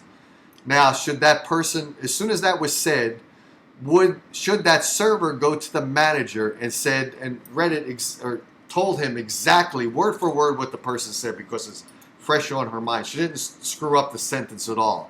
She tells the manager exactly what that person said, that one sentence. Should that person then be evicted, and how should that person be evicted? Should the manager not evict them, even though the comment was made and he was told the exact wording of that comment? Should that manager then walk over to the table and said, "I heard you said something racist. You are now asked to leave the restaurant"? Or should that manager then call the police without confronting the person? How should that be attended to? I wonder what the answer to that would be. Let's see if we got anyone here says. Let's see. Bree said, not if they are yelling racist comments. Now, if they're yelling, that's very true.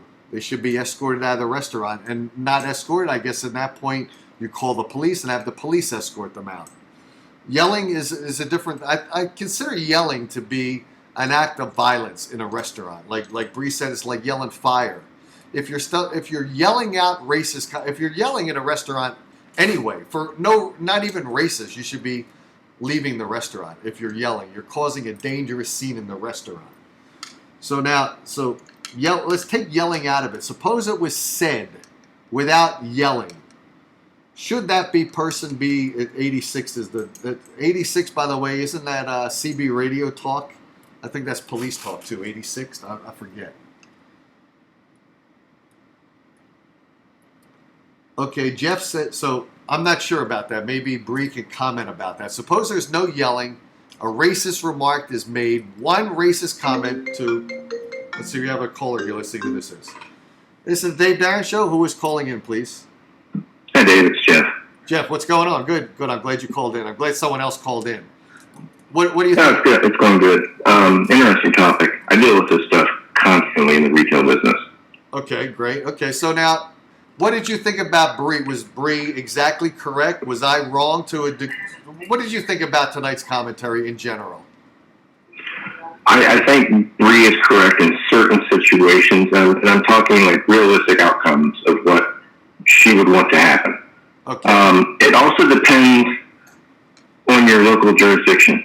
If your local police, some local police have a tolerance for businesses calling all the time. In my circumstances, if we have someone in our establishment say something against a customer, a lot of times those customers call without us knowing. Yeah. If someone's being belligerently racist or obnoxious or harassing or threatening, a lot of times they'll call before we even know about it. If it happens on the parking lot or if it happens in a part of the store, they're on their phone, they're calling. And a lot of times they get a faster response, faster than we would get if a business calls. Mm-hmm. Now, our policy is, if someone says, there's a guy up there and he's being racial or he's being threatening or intimidating, then we go to ask them, hey, can you calm it down? If not, you're going to have to leave. That usually accelerates it. 9 times out of 10, that will accelerate that person to go up a level or 2 or 10 with their anger, with whatever issues they're dealing with.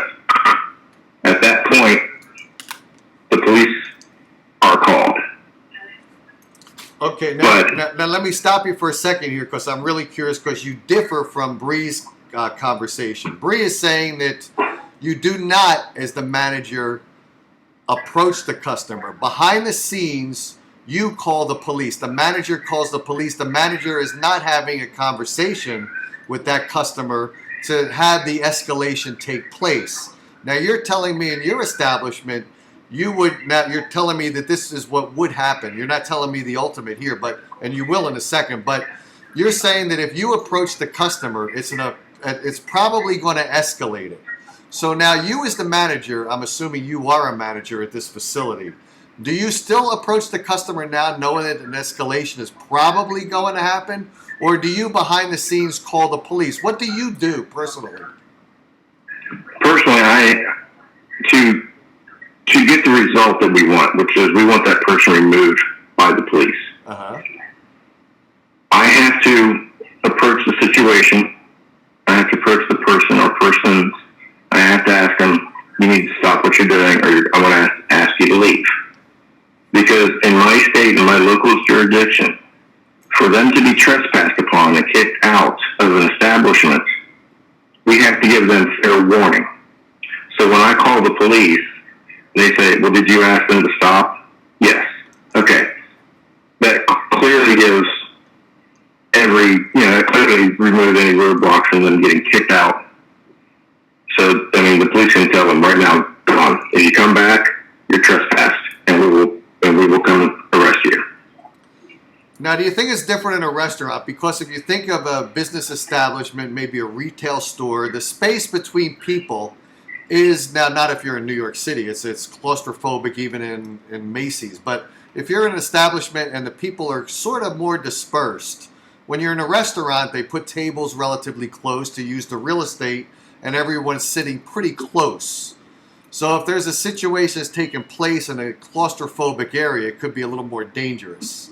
So now, do you think the treatment of a person in a restaurant would be different than the treatment inside a larger retail establishment? In other words, you're saying that you would be asked by the police, did you attempt to tell them to tune it down, stop what they're saying, stop what they're doing?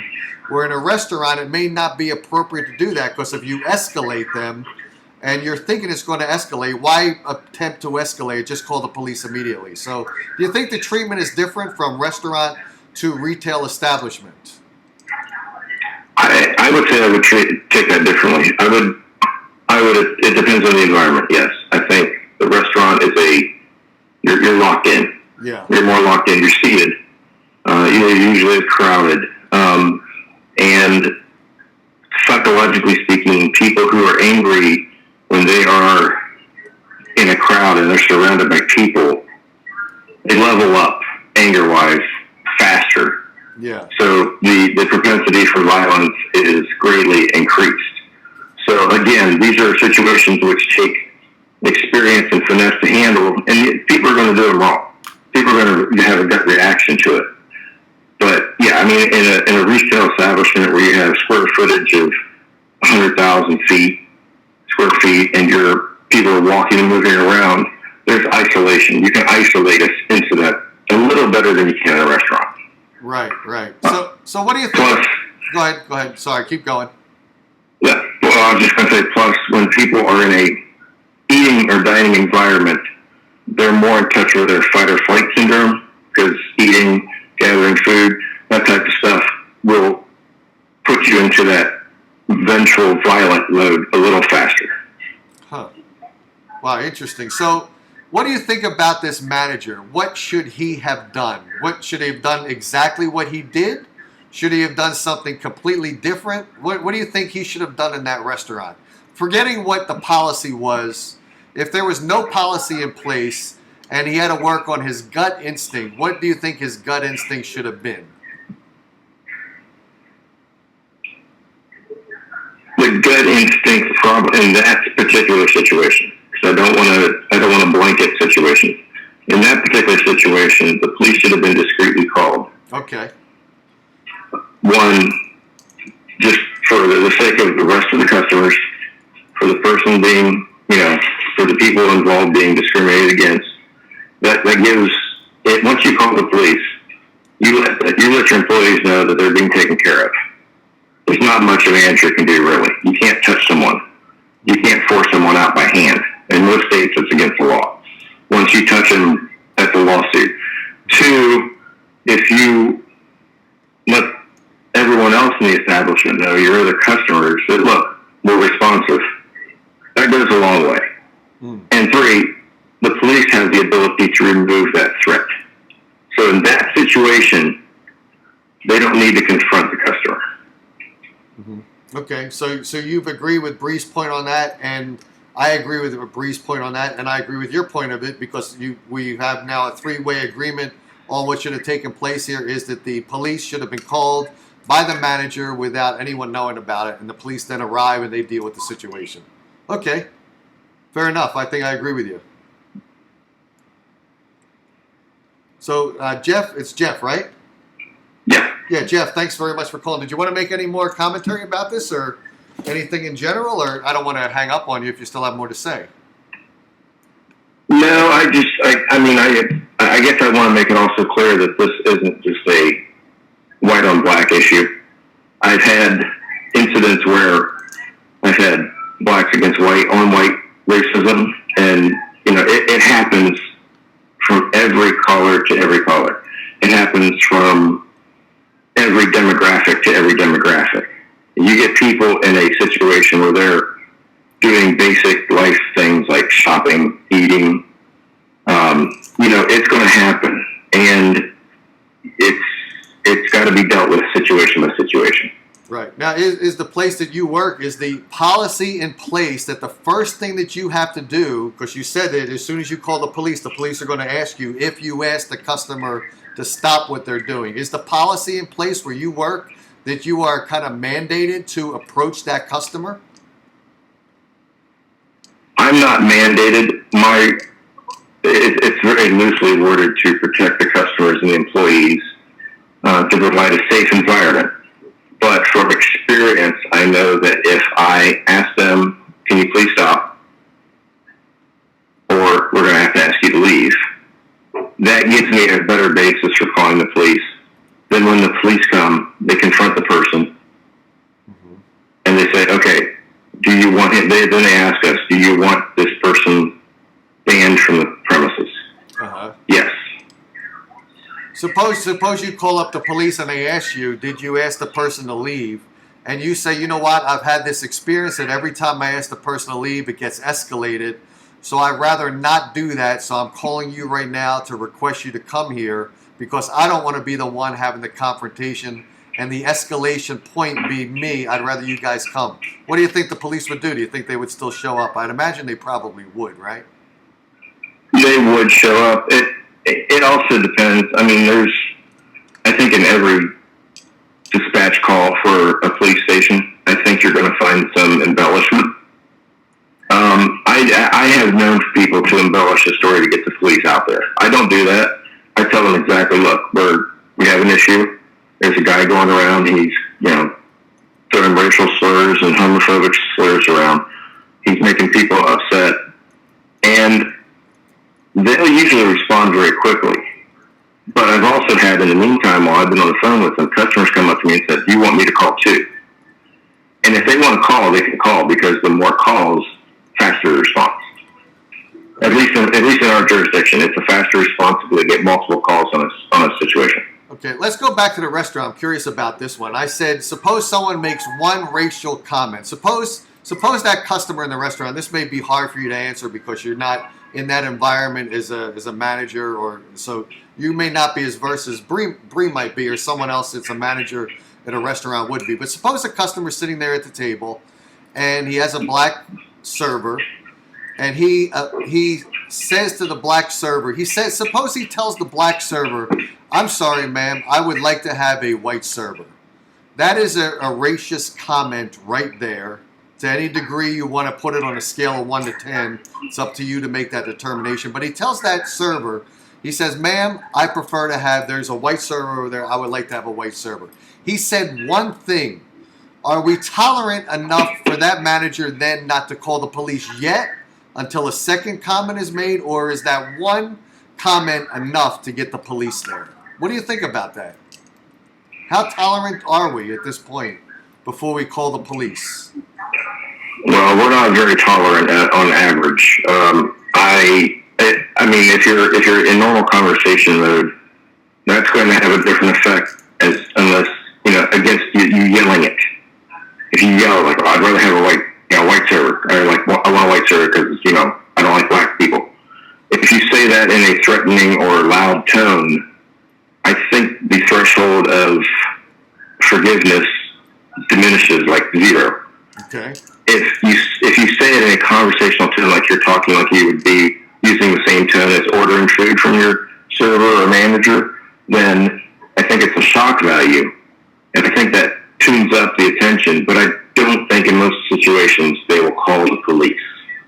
Okay, suppose that server goes over to the manager and says, he said this to me. I find it very inappropriate. I'm very uncomfortable. I'm very offended. And that server goes to the manager with that offense thing. And everyone now unfortunately, everyone's escalated being offended quickly. But maybe this person should be offended that quickly. I'm not saying they should not be. But suppose that server goes over, after hearing that one comment, she goes to the manager, describes what was said word by word, and says, you know what, I'm highly offended, I'm angry, I'm hurt, I would like you to do something about it, I would like you to kick them out because I don't personally want to serve them. What do you think takes place at that point? What do you think it's a hard thing it's a fine line sometimes. What do you think is appropriate at that point? at that point, that manager can do one of two things. They can agree with the employee, protect the employee, and go ahead and tell the customer to leave.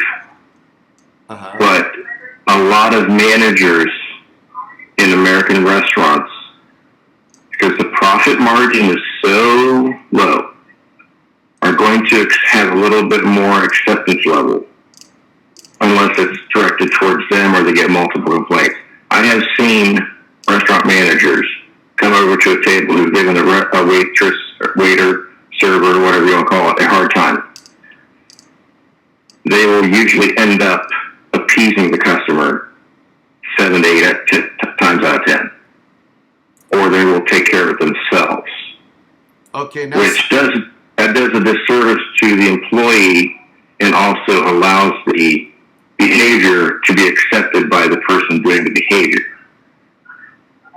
Now, suppose this happened, and I hate to make you the guinea pig of all these questions, but suppose, like I said, that one comment was made exactly as I said, that customer did not yell it. That customer says to that server directly in a lower tone, like they were ordering food.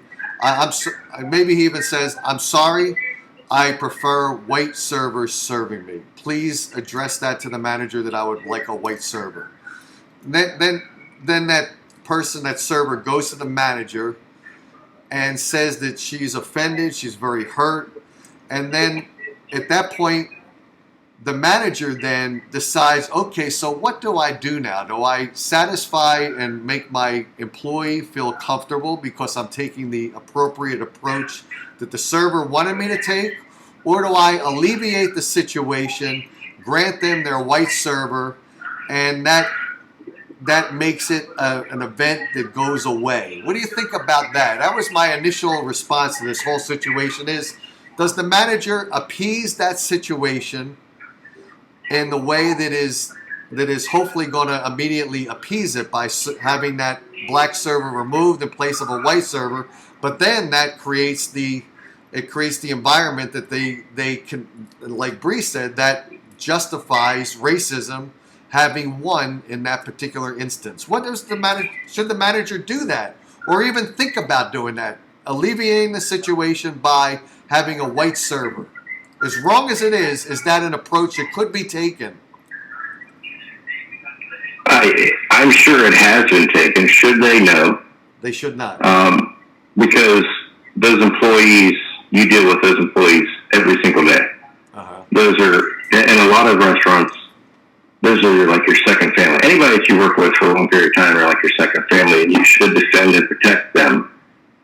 Those customers may be a one-shot deal. And you really don't want that kind of clientele in any establishment. Okay. There needs to be a stand made, but the realistic fortitude of managers to make that determination and take that action, whether they're confronting them head on or calling the police or refusing them service and telling them to get out, I don't know if that's a popular thing. Okay. So in other words, you agree that manager should be fired, correct? Well, in that instance, yes. But a lot of times, like other organizations, they will be removed, placed somewhere else for training. So, I mean, are we punishing the manager more than we're punishing the person that was the racist and the homophobic or whatever they were? I mean, is there going to be a way for this person to learn? I guess you have to have is there a trend? Is there a trend with this manager? I mean, some people do not get training, sensitivity training, societal training to deal with people in public. A lot of people are thrust into a position, no training, and they go on their gut instinct. So I think in this situation where, maybe the firing was correct, but what does that fix? Because that person's just going to go out and get another job with that same mentality to handle a situation. So are we doing any good just removing them without some kind of, retraining, societal correction? Yeah, that's a good point. That's a good point, because he was fired, and I'm sure right now he's sitting in a lawyer's office, probably. I'm assuming that could be a solution he's trying to get, since it's already something that went viral to a degree. And he might be saying he wants his job back, or he wants back pay for no longer working there, because even though there's a policy in place, maybe he's going to say, I don't know to what degree they enforce the policy. Like I said, I've worked at like Wells Fargo and University of Phoenix.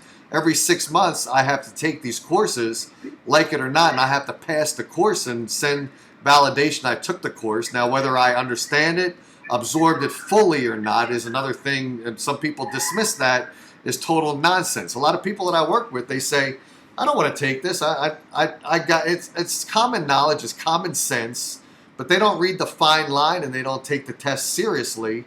And this manager might declare that as his trying to prove himself as innocent, saying that there's policy out there, but they don't enforce it. We don't take it. I don't know if they do or not. So you're right. Interesting topic tonight. I'm glad you called in. Thanks. Okay. Thanks, Jeff. Anything else you'd like to say or comment, or did I leave anything out? I don't want to hang up without you expressing a last point of view. Just what you were saying, real quick. Corporate liability and corporate policy, and realistic what happens in reality. Sometimes corporate policy is a hindrance. I've seen it work both ways. Mm-hmm. If you follow corporate policy, you're good. You're covered. You cover yourself. But other times when people follow corporate policy, people have gotten hurt. Yeah. People have gotten shot. People have gotten beat up. So there's nothing that's just cover everything. Yeah. It's like I said, situation by situation. So I don't think it's ever going to really be solved. Yeah. Okay. Well, Jeff, thanks so much for calling, and thanks for Bree calling in. Thanks for Terry calling in. Thanks for all the comments, and I'm sure there'll be continuing comments, although I don't know if you can do that on YouTube. But thanks so much for calling in, Jeff. Okay, have a great night. Have a great weekend. All right, you too. Cheers. Okay, guys, I think that's about it, unless anyone wants to call in the next couple minutes. You know what? If anyone else wants to call in, I'll do one more commercial. It'll be a repeat of the first commercial. If you want to call in, I'll give you guys a minute to call in. If not, then I will close the show. So a commercial for 1 minute. Back in 1 minute for any final calls. If not, we'll close the show. So here we go to the first commercial break. Sword now? No thanks. I'd rather have Russian bear. Who needs a sword when you have Russian bear? It's a bodybuilder's right to fight for. Free bodybuilding program from Val Vassilif with purchase. If you've got a passion for fashion and you've got a craving for saving, take the wheel of your automobile and swing on down to Ideal.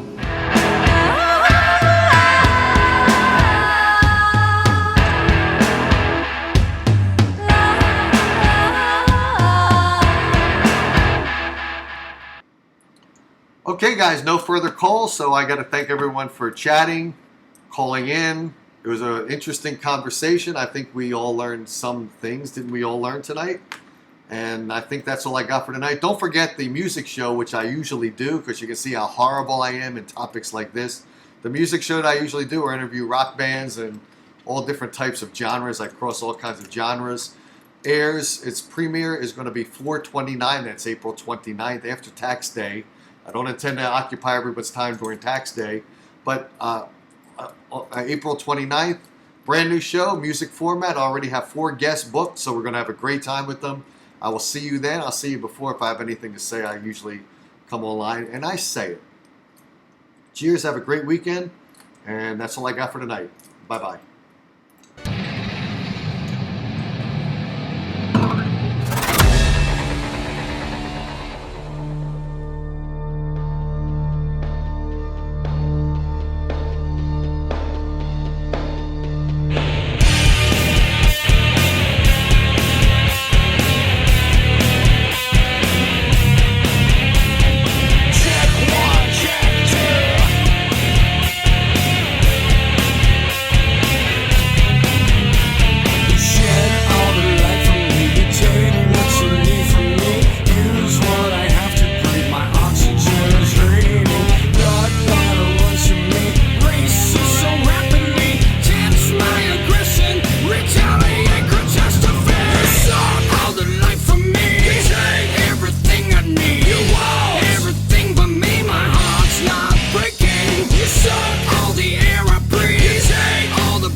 My oxygen is raining, blood that runs through me races so rapidly, tense my aggression. Retaliate and justify.